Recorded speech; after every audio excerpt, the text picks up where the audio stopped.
Petit Jornal. Inteligência e irreverência em doses diárias.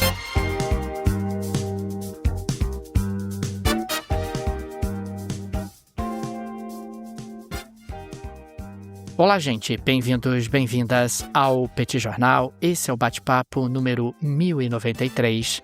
Estamos gravando numa live no YouTube do Petit Jornal. São exatamente 17 horas e 25 minutos da quinta-feira, 11 de junho de 2026. Cá está a dupla de costume, a dupla que você conhece de cor. Tanguy, o Bagdadi, animado, contente, preparado, revigorado, resiliente, retumbante, descansado e tarifado e com perspectivas de mais tarifas, muito preocupado. Professor Bagdadi com insônia, sem saber o que fazer dentro desse ambiente de incerteza e imprevisibilidade, esse ambiente pantanoso do cenário internacional. E temos também Daniel Souza, que é esse que vos fala. Ao longo dos próximos minutos, vamos repercutir os principais acontecimentos internacionais das últimas horas, porque afinal começou a Copa e não terminou a guerra no Oriente Médio. Donald Trump não conseguiu alcançar o seu objetivo de chegar a algum tipo de acordo antes do início da bola rolar. A bola começou a rolar e nada de acordo. Tudo bem, professor Bagdadi? Vamos a isso? Tudo bem, Daniel Souza com S. Vamos lá para esse bate-papo 1093. Um prazer estar aqui com você mais uma vez. Um prazer estar aqui com todo mundo que nos acompanha, pessoal que botou o Petit Jornal na rotina. Um prazer saber que você acompanha as loucuras desse mundo junto com a gente. É uma forma também da gente não endoidar, né, Daniel? A gente tem com quem pelo menos dividir as maluquices que estão acontecendo. E a gente começa com uma delas. Daniel Souza, Donald Trump subiu nos tamancos esses dias agora, né, de ontem para hoje, e falou, Daniel, que ia detonar o Irã. Eu vou acabar com o Irã. Ele falou, eu vou acabar com o Irã. O Irã não sabe com quem que se meteu.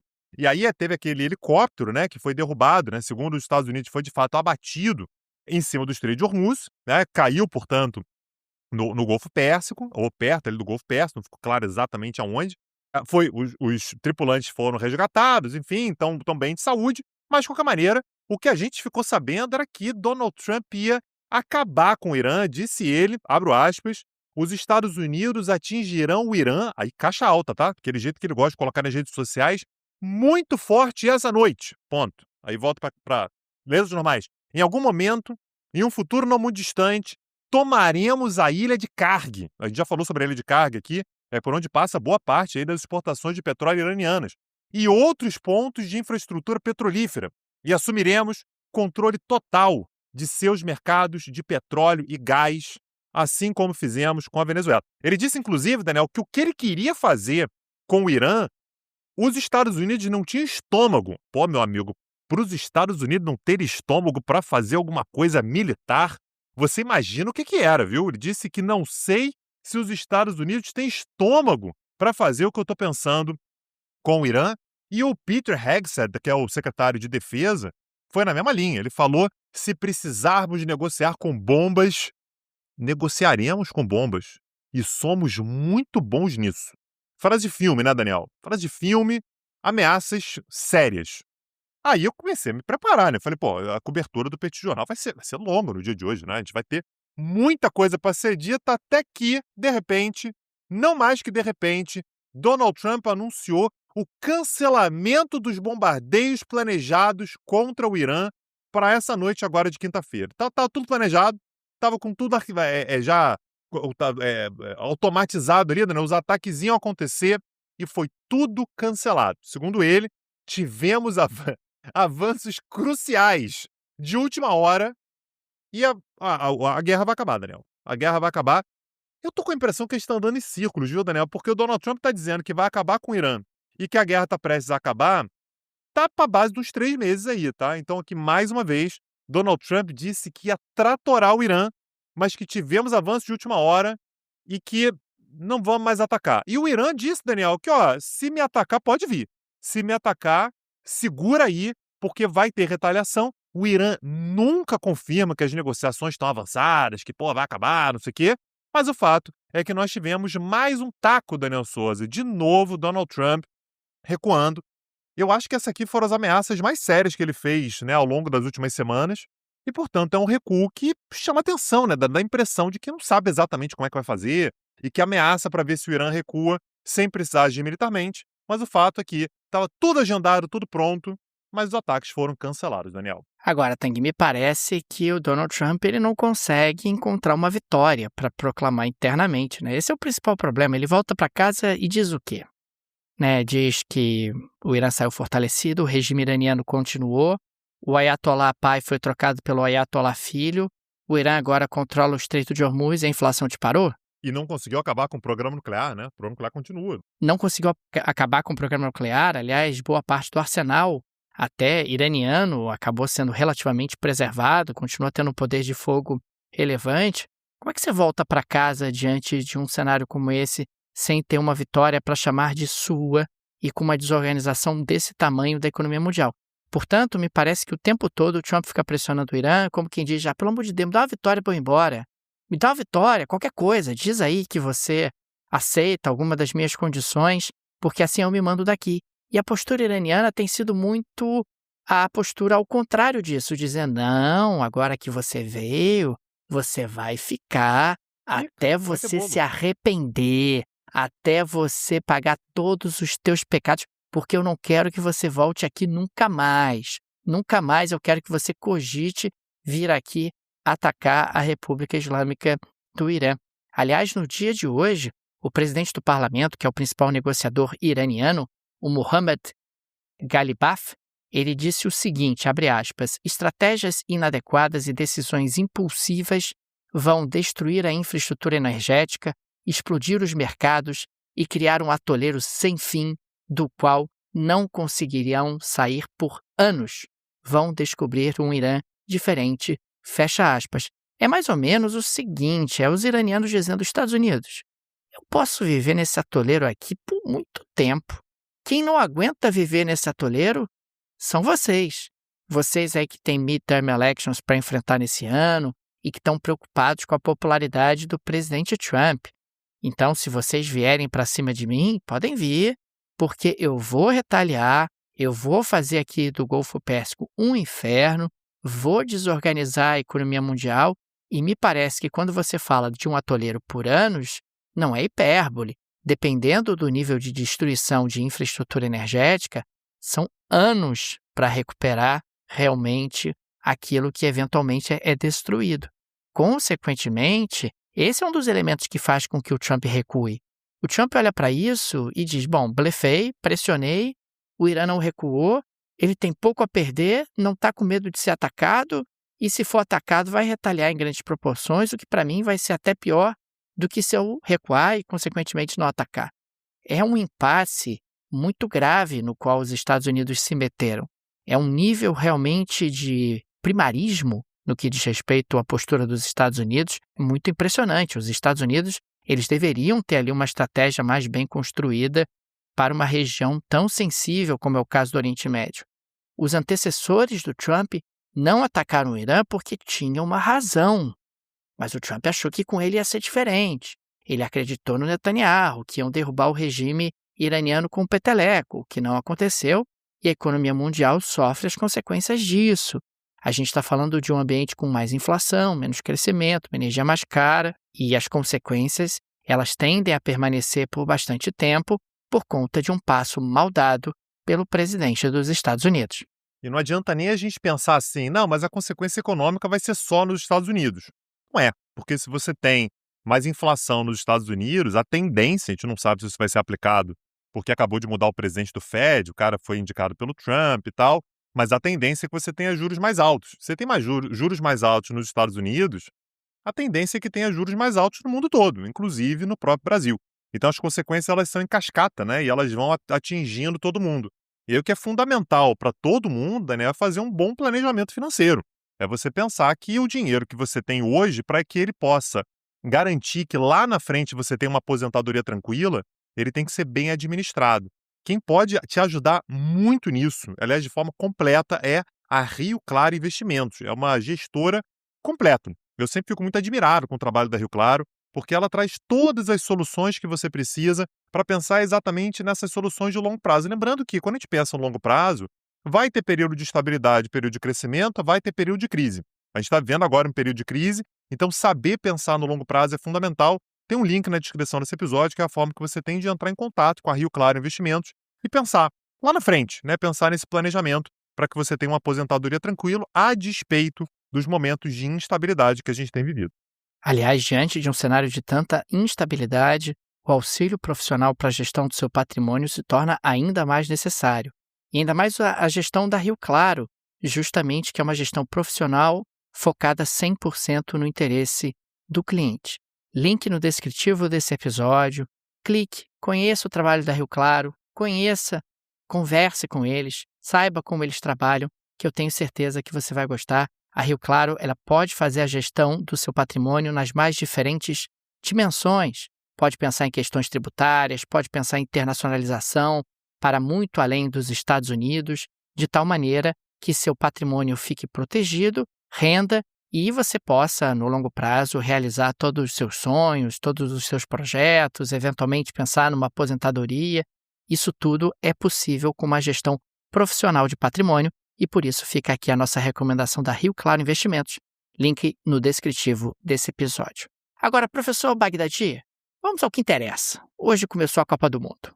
Começou a Copa do Mundo e tivemos aí bancos trazendo previsões sobre o que vai acontecer na Copa do Mundo, professor Bagdadi. E o que a gente pode observar no geral é que existem duas prateleiras. Prateleira número 1, os favoritos, mega favoritos, que são França, Espanha, Argentina e Portugal, veja você.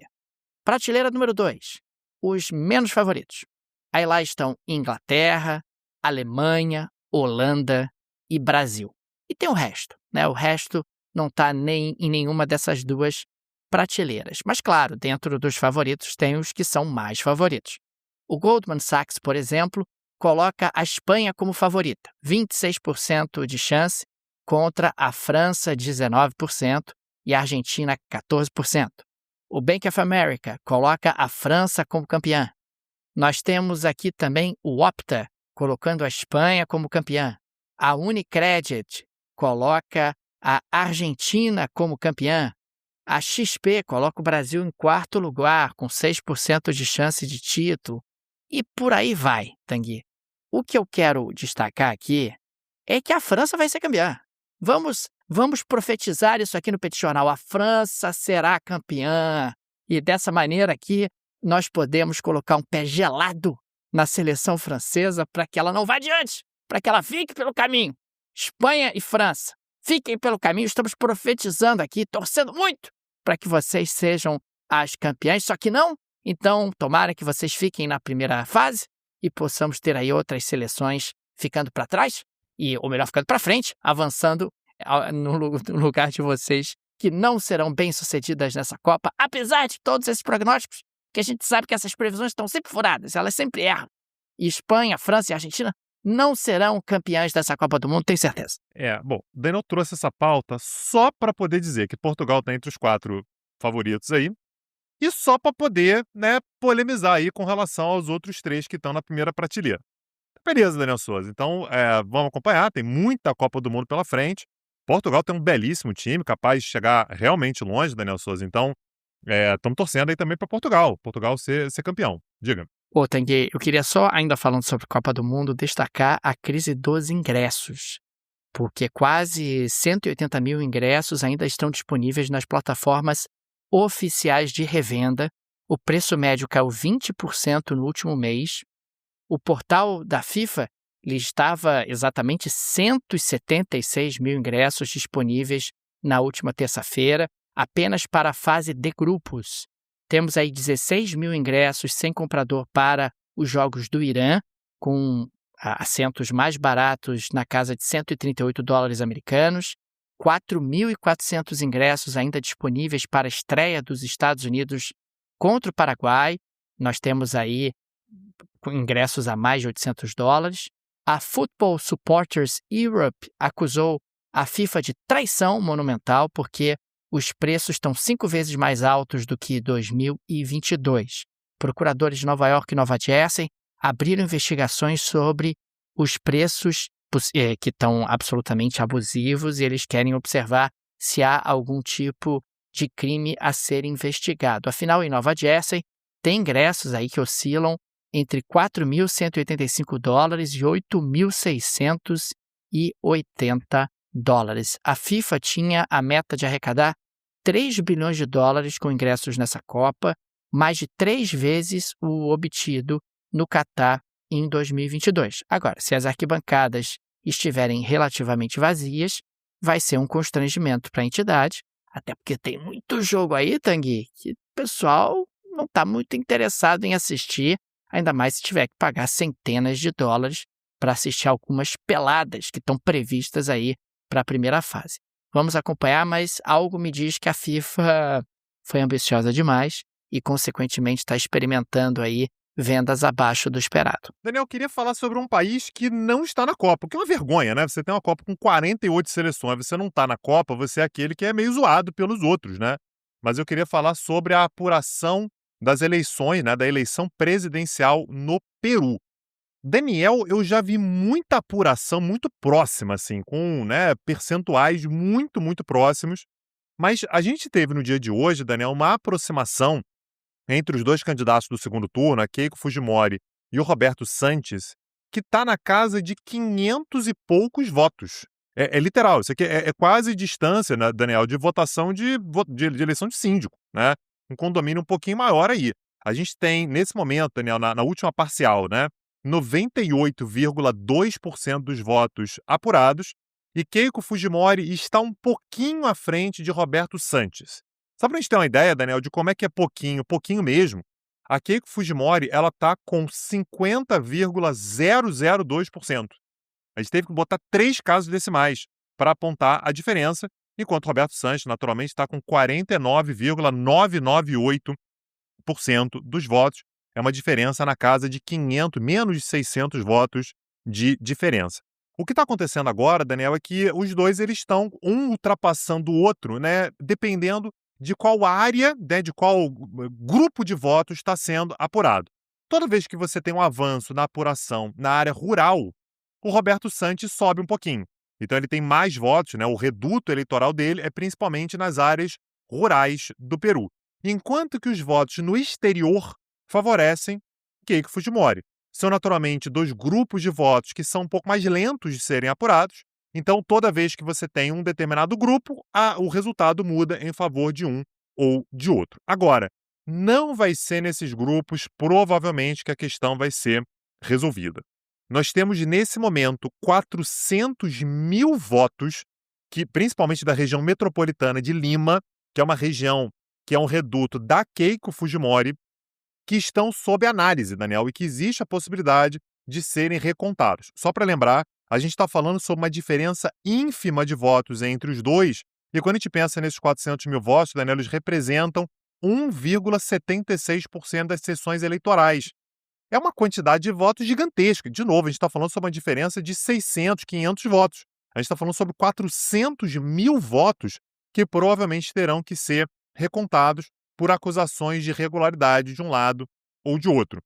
São esses votos que vão decidir a eleição, né? Na prática, é isso. Não dá para saber se isso vai favorecer a Keiko ou o Roberto Sanches, mas o fato é que provavelmente vai ser aí que a coisa vai ser resolvida. Levando em consideração que a gente está falando sobre a região metropolitana de Lima, a chance maior é que esses votos eles pendam um pouquinho mais para a Keiko Fujimori, com uma diferença muito pequena.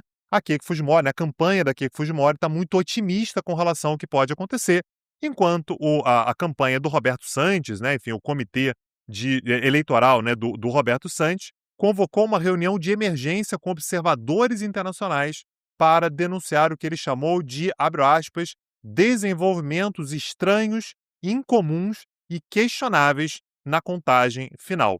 Daniel, essa recontagem, se realmente tiver que ser feita desses 400 mil votos, vai demorar semanas, não é algo rápido. Você ainda tem que terminar a apuração dos votos regulares para talvez ter a recontagem. Pode esperar, porque vai demorar algum tempo. Você imagina, é o nível de tensão que a gente vai ter nesse cenário eleitoral peruano. Com o perdão do trocadilho aí, é uma eleição pau a pau até o final no Peru, Daniel. Tanguy, a OPEP reduziu hoje a projeção de crescimento da demanda global em 2026. Segundo a OPEP, vai ser um crescimento de apenas 1 milhão de barris por dia. Antes, a previsão era de 1,17. É interessante registrar que apenas a OPEP acha que a demanda mundial vai aumentar nesse ano de 2026. nós temos a Agência Internacional de Energia com uma estimativa de contração de 420 mil barris por dia em 2026, e a Agência de Energia dos Estados Unidos projeta uma queda de 1,1 milhão de barris por dia na demanda mundial. É sempre importante registrar que a gente está falando de uma demanda mundial de aproximadamente 100 milhões, portanto, a gente tem aí uma demanda que cai na casa de 1%, algo em torno de 1%. É importante também registrar que nós tivemos o Irã com a maior queda individual da OPEP no mês de maio, por conta do bloqueio naval dos Estados Unidos. A oferta fora da OPEP+, deve crescer 600 mil barris por dia em 2026 e 2027, o que mostra que tanto a OPEP quanto a OPEP+, estão perdendo espaço no mercado internacional de petróleo. Esse é um aspecto que chama atenção e nós já havíamos previsto aqui no Petit Jornal. Essa crise em Hormuz, ela vai esvaziar ainda mais a OPEP, o cartel da OPEP. Produtores em outras regiões do planeta tendem a ganhar espaço. É claro que nem todos os membros da OPEP estão no Golfo Pérsico, mas os mais importantes membros da OPEP, ou pelo menos os membros mais atuantes da organização, estão no Golfo Pérsico e, consequentemente, você acaba tendo uma mudança estrutural no mercado de energia. Fora isso, existe um fortíssimo incentivo para que nós tenhamos aí uma diversificação da matriz energética. Em dezenas e dezenas de países, a venda de carros elétricos está batendo recorde, justamente porque muitos consumidores estão olhando para esse cenário e pensando, bom, talvez seja o caso de eu ter um carro elétrico, ele tem ali algumas limitações, mas ficar suscetível às flutuações do preço dos combustíveis e do preço internacional do petróleo talvez não seja a melhor alternativa para mim. Falando ainda sobre energia, Daniel, a gente teve no dia de ontem uma resolução que foi aprovada pela Junta de Governadores da AIEA, a Agência Internacional de Energia Atômica. E essa resolução, que foi patrocinada por Estados Unidos, França, Reino Unido e Alemanha, os quatro, 3 europeus e mais os Estados Unidos, exige que o Irã declare formalmente seus estoques remanescentes de urânio enriquecido e permita a entrada de inspetores internacionais para verificar tudo o que está acontecendo no país. Na prática, Daniel, a resolução ela tenta lidar com o apagão de dados que existe acerca do Irã desde aquele ataque que os Estados Unidos e Israel fizeram contra as instalações iranianas em junho do ano passado. O que o Irã argumenta, Daniel, é que, olha, até junho do ano passado, os inspetores eles tinham acesso a tudo.